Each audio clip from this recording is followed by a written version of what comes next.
How to summarize notes using Notion AI. First, open your web browser and go to notion.so. Then, sign into your Notion account, or create a free account if you don't already have one.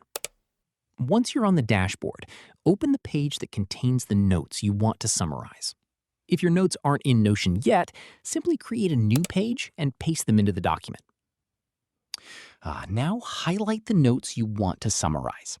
From the AI menu that appears, click Summarize, or type /AI and choose Summarize if you don't see the option right away.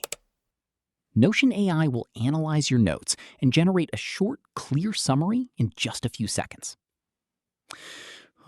If you want a different result, ask Notion AI to create a shorter summary, bullet point summary, or key takeaways by entering a follow-up prompt.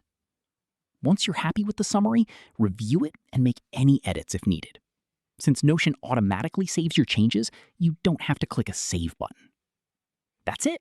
You've successfully summarized your notes using Notion AI.